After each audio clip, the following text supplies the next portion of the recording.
Em uma pequena cidade, uma nova igreja surgia que prometia milagres e soluções instantâneas para os problemas da vida. Muitos moradores, desesperados por alívio e prosperidade, afluíram às suas portas, ansiosos para acreditar nas maravilhas divinas que afirmava realizar. O pastor, carismático e persuasivo, frequentemente usava palavras lisonjeiras para convencer a congregação, persuadindo-os de que a fé sozinha poderia trazer riqueza e saúde. No entanto, uma idosa chamada Marta percebeu algo estranho sobre os sermões e os milagres que estavam sendo apresentados. Ela se lembrou das palavras bíblicas de Mateus 24:4. Jesus respondeu: "Cuidado para que ninguém vos engane." Ela sentiu um empurrão em seu espírito para ser cautelosa e examinar suas alegações cuidadosamente. Um dia, ela ouviu o pastor dizendo a um rico paroquiano que doar grandes quantias certamente traria milagres para a vida deles. Marta pensou em Romanos 16, 17 e 18, que exortava os crentes a ficarem atentos àqueles que causam divisões e colocam obstáculos em seu caminho. Ela temia que os motivos do pastor estivessem mais enraizados na riqueza pessoal do que na fé genuína. Enquanto isso, a influência da igreja começou a crescer, semeando sutilmente confusão e perguntas entre a congregação. Marta sabia que precisava permanecer vigilante, lembrando-se de 2 Tessalonicenses 2:3, que alertava sobre uma apostasia antes do fim dos tempos. Ela compreendeu que os falsos profetas costumam usar bajulação e conversas agradáveis para enganar pessoas ingênuas, como alertado nas Escrituras. Com oração, ela pediu a Deus que lhe desse discernimento e que revelasse a verdade por trás dos milagres da igreja. Ela decidiu falar com um amigo de confiança, que também estava cético em relação às verdadeiras intenções do pastor. Juntos, eles começaram a investigar a fonte dos chamados milagres, buscando sabedoria em 1 João 4:1, que dizia aos crentes para testarem os espíritos. Eles se perguntaram se essas maravilhas eram verdadeiramente divinas ou apenas truques orquestrados para lucro e poder. Enquanto buscavam por respostas, Marta lembrou que a verdadeira fé não depende apenas de sinais e maravilhas.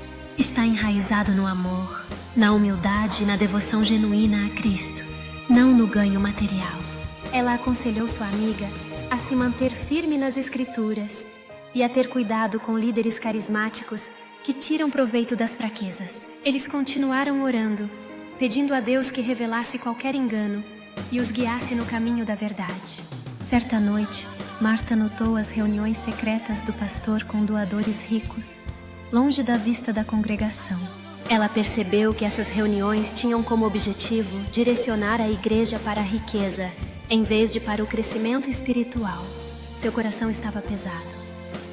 Mas ela se agarrou à promessa bíblica em 2 Tessalonicenses 2:3, sabendo que a enganação seria exposta eventualmente. Com o passar do tempo, rachaduras apareceram na fachada da igreja, e alguns membros começaram a questionar a autenticidade dos milagres. Marta compartilhou suas preocupações com os outros, encorajando-os a testar cada espírito e não se deixar enganar por aparências externas. Ela lembrou a todos que a verdadeira fé requer discernimento, oração e uma confiança profunda na palavra de Deus.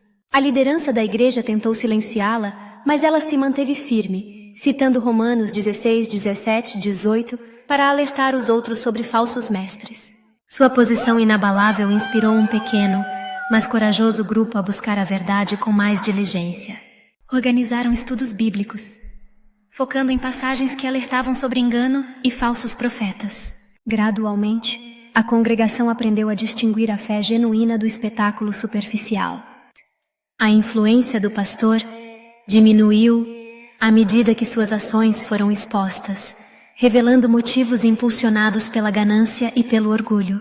No final, a igreja foi purificada, não por rejeitar a fé, mas por alinhá-la exclusivamente com a verdade de Deus e as Escrituras. A fé de Marta ficou mais forte, pois ela sabia que a batalha contra a enganação é contínua, mas pode ser vencida com oração e vigilância. Ela pediu a todos que lembrassem que o Espírito de Deus guia os crentes em toda a verdade, conforme prometido nas Escrituras. A história dela se tornou um testemunho para os outros, alertando contra o apelo de falsos milagres e crenças motivadas pela riqueza.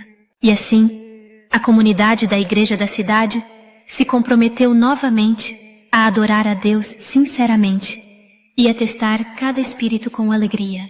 Eles entenderam que verdadeiros milagres vêm de uma fé genuína, não de truques ou manipulações voltadas para riquezas mundanas. A partir daquele dia, eles priorizaram amar a palavra de Deus acima de tudo, mantendo-se alertas para se protegerem da enganação. Marta permaneceu uma guerreira de oração vigilante, sempre buscando a sabedoria de Deus para discernir o certo do errado. Sua determinação foi alimentada pela verdade bíblica de que, nos últimos dias, os verdadeiros crentes devem estar vigilantes, conforme alertado em Mateus 24:4.